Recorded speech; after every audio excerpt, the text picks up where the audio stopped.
Hello and welcome back. Today we're going to be looking at Christian architecture in the Carolingian period and how it led up to the Romanesque. But before we can look at any surviving Carolingian sacred buildings, we need to remind ourselves of a little bit of history.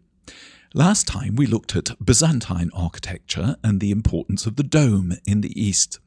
We saw that given the relative stability of the Byzantine Empire until its overthrow in 1453, church architecture in the Eastern Orthodox world remained somewhat fixed in form. But when the Roman Empire collapsed, its hegemony over the rest of the Mediterranean and Northern Europe went with it. Roman power had concentrated political and religious authority in the body of one man, the emperor, in Constantinople. And when his military and economic power in Western Europe disappeared, the centralized locus of power began to fracture. After the barbarian invasions of the Roman Empire and the sacks of Rome in 410 by the Visigoths, in 455 by the Vandals, and again in 546 by the Ostrogoths, the Pax Romana eventually fell apart, from Spain to Italy and from North Africa to Scotland. It wasn't just Italy that the barbarians were interested in. They were interested in the riches of the Roman cities all over the former empire. A succession of raids took place that succeeded in fracturing the empire and resettling tribes from all over the Rhine in the heart of what used to be Roman territory. One of the most successful groups of these raiders in the north were the Franks.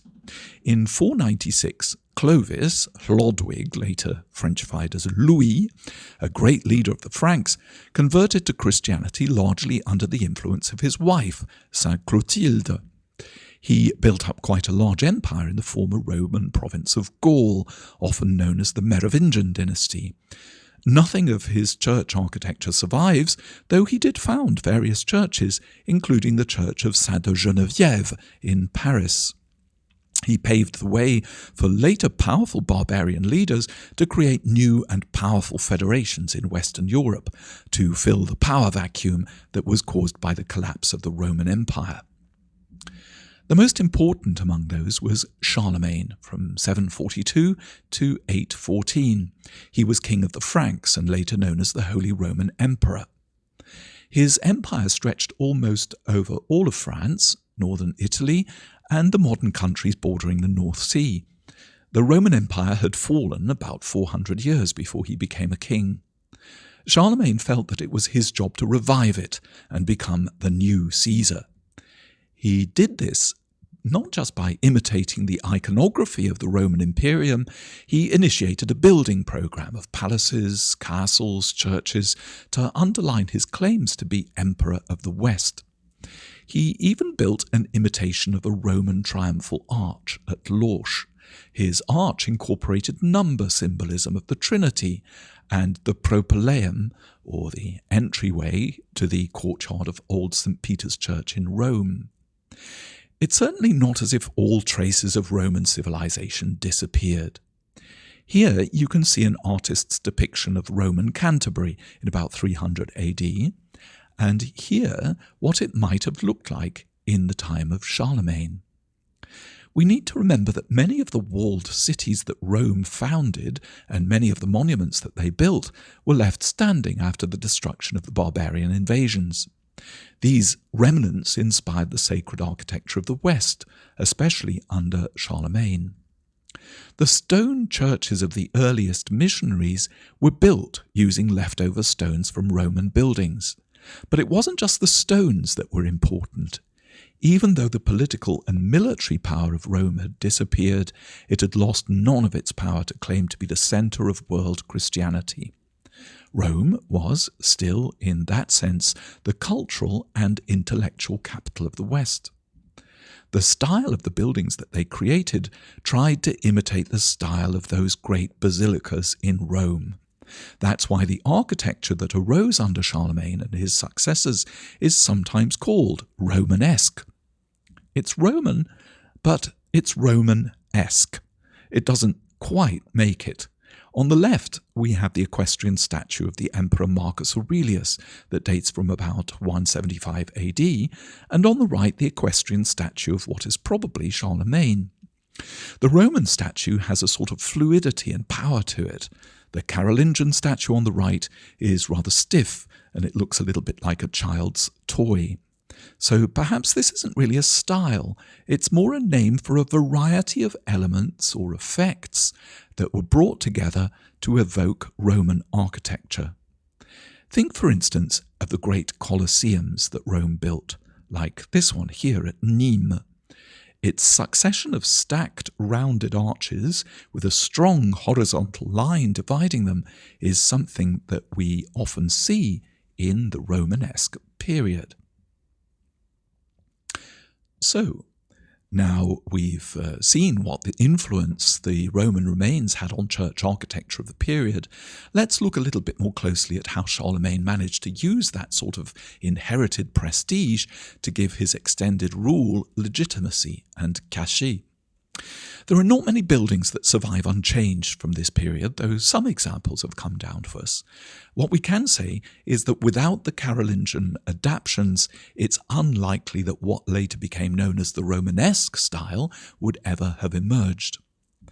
The most famous example of Carolingian architecture is Charlemagne's palace and cathedral in Aachen, known sometimes as Aix-la-Chapelle, or here the Palatine Chapel.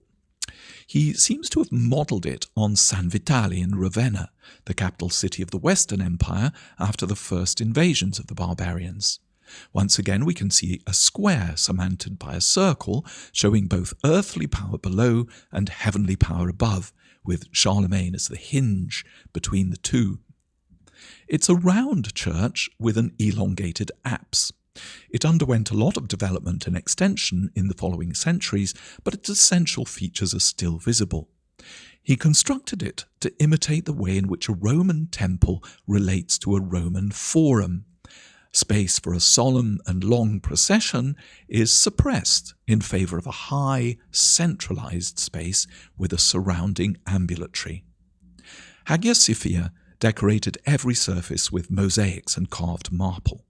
The chapel of Aix-la-Chapelle employs frescoes and mosaics, but it also has a strong Carolingian emphasis on the blockiness of the space. You can see the way in which the arches are constructed from shaped stones and a keystone. And instead of the ethereal suspension of the dome of Hagia Sophia, here there is a block-like octagon made of slabs with a dome placed on top of it. The architect was Odo of Metz, who brought craftsmen and materials from all areas this side of the sea, as he claims. The strong horizontal string course leads from heavy lower to much lighter galleries in the upper level. The upper Corinthian columns were actually brought from Ravenna in Italy to Aachen on Charlemagne's explicit instruction. Despite this evocation of Ravenna in Charlemagne's imitation of Constantine at Aachen, the main pattern of Carolingian churches remained a basilica with two aisles, a primitive transept and a semicircular apse. The aisles are often narrow. The transepts are not yet developed, they don't have four equal arches, and they often have a flat basilica-like ceiling, as you can see here. The location of St. Michael's Abbey Church in Fulda, here in central Germany, evokes both the Church of the Holy Sepulchre in Jerusalem and Old St. Peter's Basilica in Rome. And here you can see the form of the Holy Sepulchre Church in Jerusalem. And here you can see an extended western arm that reminds us of the St. Peter's Basilica in Rome itself. Here's the ground plan of Einhard's Basilica. It's one of the very few Carolingian buildings that have survived largely unaltered. The flat roof over the top there, the narrow aisles that are now bricked up, the primitive transept and the apsidal east end are all typical of Carolingian architecture of the time. Here's the location of Lobis Abbey, the burial place of Saint Erasmus. Here you can see that it was founded in the late 600s. Note the heavy westwork to the left, and the spire there is 19th century, added much later. Here you can see the westwork with this heavy tower, and here you can see the extensively restored interior of Lobs Abbey. And here you can see that the French revolutionary troops expelled the last abbot in 1794, and the building was largely destroyed, leading to its renovation. The church of St. Erasmus survived as a parish church, and the other buildings around it were incorporated into a railway station. Here's a map of the site of Corvey Abbey. The ground plan shows the small transepts and the massive westwork, a true innovation of Carolingian sacred architecture. This picture here shows you the westwork from the outside and also its interior. Two stacked rows of arches open onto this wide interior space. And the large arch to the west facing the altar gives a clear view of the emperor's throne. The emperor and his retinue would have a good view of the liturgies that were taking place at the west end of the church, and the people would have a clear view of the emperor and his court. These westworks seem to have developed out of a need to emphasize the power of the state, even if the emperor wasn't actually present. The east end of the church with its high altar symbolized the church triumphant, the heavenly church. But the west end, with fortification-like towers, emphasized the church militant, with the emperor as its protector on earth against the invasions of the pagan barbarians.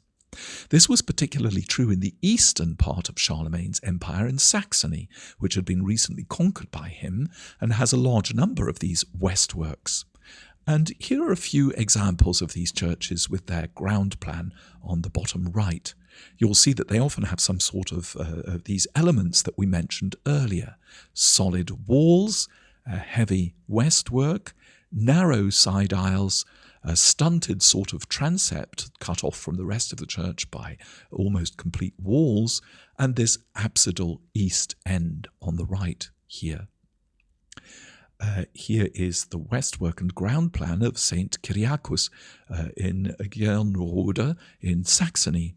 The west end to the left almost looks like a reflection of the apse and the high altar to the east. Here you can see Minden Cathedral westwork. The cathedral was destroyed by Allied bombing in 1945, and it was rebuilt in the 1950s. The westwork to the left is all that survives of the Carolingian Cathedral. The rest is Gothic. Here's the westwork of St. Pantaleon in Cologne, built on the site of a Roman villa. The Byzantine princess who married the Etonian emperor ordered this construction of this westwork, this facade.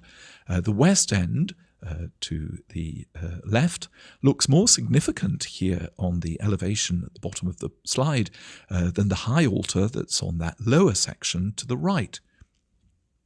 Here is the westwork of St. Boniface in Freckenhorst, which was built around 1090, and at the bottom there you can see its ground plan with the solid walls of its westwork. Now, this wasn't just true of Charlemagne and his sphere of influence. It was the case in the Anglo-Saxon kingdoms of Britain too. For instance, the old minster at Winchester, which has since been replaced by its Norman and Gothic successors. Here you can see the ground plan of it, which has been excavated since.